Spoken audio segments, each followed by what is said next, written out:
ಹಾ ಪಾಪ, ಕಾಫಿ ಅಂದ್ರೂ ಕೂಡ ಗೊತ್ತಿಲ್ಲ ಅಲ್ವಾ? ಹಾಲ್ಗೆ ಮಣ್ಣನ್ ಬೆರೆಸ್ಕೊಂಡು ಕುಡಿತಾರೆ, ಇದೇ ಅದು, ಕುಡಿ. ಹೌದು, ಆ ಭದ್ರಾವತಿ ಕಾಫಿ ತರ್ತಿದ್ಲಲ್ವಾ, ನೀನ್ ಯಾಕೆ ತಂದಿದ್ಯಾ? ಅವರು ಬೇರೆ ಕೆಲಸ ಮಾಡ್ತಿದ್ದಾರೆ, ಅದಕ್ಕೆ ನನ್ನನ್ನು ಕಳ್ಸಿದ್ದಾರೆ.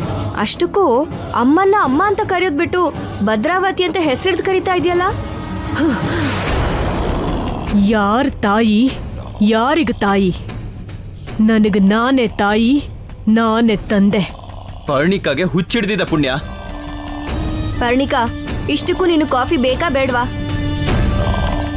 ನನಗೆ ಕಾಫಿ ಟೀ ಅಭ್ಯಾಸ ಇಲ್ಲ. ಸುಮ್ನೆ ಹೇಳ್ದೆ ಅಷ್ಟೇ, ಇದ್ರಲ್ಲಿ ಏನು ಬೆರ್ಸಿಲ್ಲ, ಕುಡಿ. ಅವಳು ಬೇಡ ಬೇಡ ಅಂತಿದ್ದಾಳಲ್ಲ ಪುಣ್ಯ, ಏನಕ್ಕೆ ಬಲವಂತ ಮಾಡ್ತಾ ಇದೀಯಾ? ಬೇಡ ಅಂತ ಹೇಳಿದ್ರೆ ಅರ್ಥ ಆಗಲ್ವಾ? ಆ ವಿಷಯನ ಹೇಳೋದಕ್ಕೆ ಇಷ್ಟು ಕೋಪ ಯಾಕೆ ಮಾಡ್ಕೋತೀಯ? ಸ್ವಲ್ಪ ನಗ್ತಾ ಹೇಳ್ಬೋದಲ್ಲ. ನೀನ್ ತಗೋ ಅನಿರುದ್ಧ್. ಥ್ಯಾಂಕ್ಸ್ ಪುಣ್ಯ.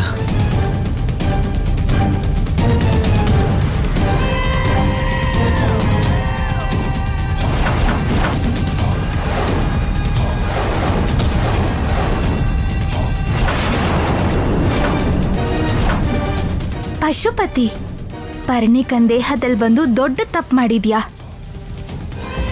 ನೀನೀ ಮಗು ಶರೀರದಲ್ಲಿ ಬಂದಿರಬೇಕಾದ್ರೆ ನಾನು ಪರ್ಣಿಕಾ ಶರೀರದಲ್ಲಿ ಬರೋದ್ರಲ್ಲಿ ತಪ್ಪೇನಿದೆ ನಾಗಮ್ಮ? ದುಷ್ಟರಿಗೆ ಅನುಕೂಲವಾಗಿರೋ ಸಮಯ ಒಂದೇ ಸಲ ಬರೋದು. ಹಾಗ್ ಬಂದಿದ ತಕ್ಷಣ ಅವ್ರಿಗೆ ಗೆಲುವು ಸಿಗಲ್ಲ. ಈ ನಿನ್ ಮಾಯಾವೇಶ ಕೊನೆಗೆ ನಿನಗೇನ್ ಸಿಗತ್ತೆ ಅಂತ ನಿನ್ ಸಮಯ ಬಂದಾಗ ನಿನಗೆ ಎಲ್ಲ ಗೊತ್ತಾಗತ್ತೆ.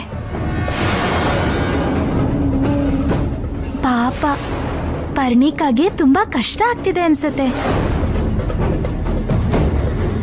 ಏನಕ್ ಮಾಲಾ? ಅದೇ ಮದ್ವೆ ನಿಂತ್ ಹೋಯ್ತಲ್ಲ, ನಿನ್ ಮದ್ವೆನ ನಾನ್ ಮಾಡಿಸ್ತೀನಿ.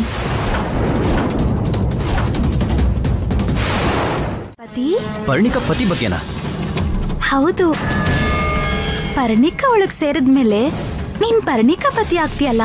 ಛೇ, ನಾನು ಹುಡುಗನ್ನ ಮದ್ವೆ ಆಗೋದಾ?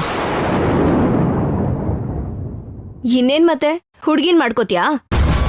ಸದಾ ಬ್ರಹ್ಮಚಾರಿ ನಾನು. ಅಷ್ಟಕ್ಕೂ ನನಗ್ ಮದ್ವೆ ಯಾಕೆ?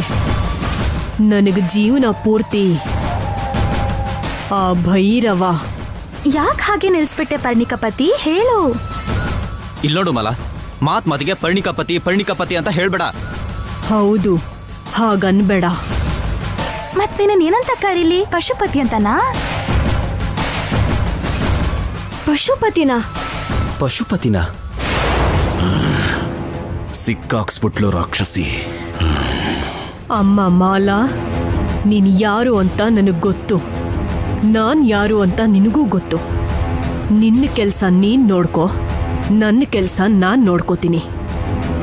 ನಾನು ಅದನ್ನೇ ಹೇಳ್ತಾ ಇದ್ದೀನಿ. ನಾನಿಲ್ಲಿರೋವರೆಗೂ ನಿನ್ ಕೆಲ್ಸ ಮಾಡಕ್ಕಾಗಲ್ಲ, ಮಾಡೋದಿಕ್ಕೂ ಬಿಡಲ್ಲ.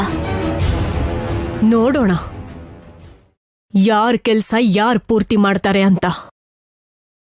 ನನ್ ಕೆಲ್ಸ ಪೂರ್ತಿ ಆಗದೆ ಇದ್ರೂ ಪರವಾಗಿಲ್ಲ, ನನ್ ಕೈಯಿಂದ ನಿನ್ ಕೆಲ್ಸ ಪೂರ್ತಿ ಆಗೋ ತರ ಮಾಡ್ಬೇಡ. ಅಯ್ಯೋ ದೇವ್ರೆ, ಇವ್ರ ಮಾತ್ ಕೇಳಿಸ್ಕೊತಿದ್ರೆ ನನಗ್ ಹುಚ್ಚಿಡಿಯೋ ಹಾಗೆ ಇದೆ. ನಾನ್ ಹೋಗ್ತೀನಪ್ಪ. ಪರ್ಣಿಕಾ, ನಿನ್ ಹುಚ್ಚತನನ ನಿನ್ನಲ್ಲೇ ಇಟ್ಕೊಂಡ್ರೆ ಒಳ್ಳೇದು.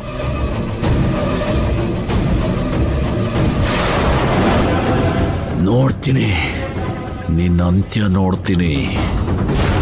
ನಾನು ನೋಡ್ತೀನಿ.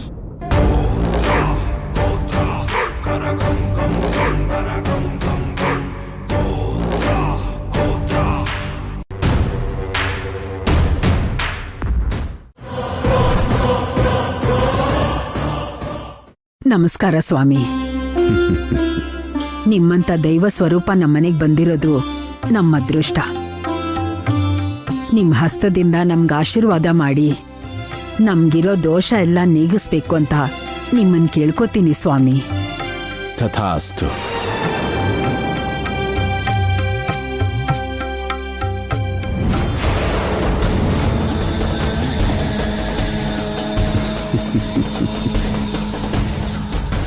ಈ ಮನೆಯಲ್ಲಿ ಒಂದು ಪೀಡೆ ಓಡಾಡ್ತಾ ಇದೆ. ಅದರಿಂದನೇ ನಿಮಗೆ ಎಷ್ಟೋ ಸಮಸ್ಯೆಗಳು, ಕಷ್ಟಗಳು, ನಷ್ಟಗಳು ಎದುರಾಗ್ತಾ ಇದೆ. ಅಂದ್ರೆ ಪರ್ಣಿಕಾ ಬಗ್ಗೆನೇ ಹೇಳ್ತಿರ್ಬೇಕು. ನನಗೂ ಅದೇ ಅನುಮಾನ ಸ್ವಾಮಿ. ಈಗ ನೀವು ಅದನ್ನೇ ಹೇಳಿದ್ರಿ. ಒಂದ್ ನಿಮಿಷ ಸ್ವಾಮಿ. ಪರ್ಣಿಕಾ, ಅಲ್ಲೇ ಯಾಕೆ ನಿಂತ್ಬಿಟ್ಟೆ? ಬಾ. ಇಲ್ಲ, ನಾನು ಹೆಜ್ಜೆ ಮುಂದೆ ಇಟ್ರೆ ನನ್ನ ಪಶುಪತಿ ರೂಪ ಹೊರಗೆ ಬರುತ್ತೆ. ಈ ಚರ್ಮ, ಈ ರಕ್ತ, ಈ ಮಾಂಸ ತಗ ಉರ್ದು ಭಸ್ಮ ಆಗ್ಬಿಡುತ್ತೆ. ನನ್ನಿಂದಾಗಲ್ಲ. ಅಮ್ಮ ಪರ್ಣಿಕಾ, ಬಾ.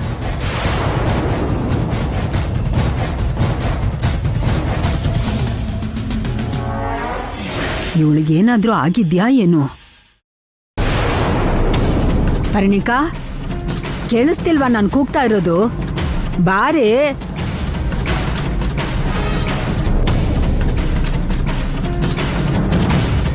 ಅಲ್ಲಿ ಕರಿತಾ ಇದ್ರೆ ಯಾಕೆ ಇಲ್ಲೇ ನಿಂತಿದ್ಯಾ? ಅವ್ರಿಗೆ ಭಿಕ್ಷೆ ಹಾಕಿದ್ರೆ ಒಳ್ಳೇದೇ ಆಗತ್ತೆ. ನಿನಗೆ ಅಲ್ವಾ ಒಳ್ಳೇದಾಗೋದು. ನಡಿ ಬಾಮ್ಮ. ಅಯ್ಯೋ, ಏ, ಪರ್ಣಿಕಾ, ಪರ್ಣಿಕಾ, ಪರ್ಣಿಕಾ, ಅಯ್ಯೋ ಪರ್ಣಿಕಾ, ಪರ್ಣಿಕಾ, ಪರ್ಣಿಕಾ, ಪರ್ಣಿಕಾ. ಏನಾಯ್ತಮ್ಮ? ಯಾಕೋ ತಲೆ ತಿರುಗ್ತಾ ಇದೆ. ಅದನ್ನ ಹೇಳಿದ್ರು ಕೂಡ ಅಮ್ಮಮ್ಮ ಅರ್ಥ ಮಾಡ್ಕೊಳ್ದೆ ಬಾಬಾ ಅಂತ ಅಯ್ಯೋ ಕರ್ಕೊಂಡು ಬಂದ್ರು. ಪರ್ಣಿಕಾ, ಅಯ್ಯೋಯ್ಯೋ,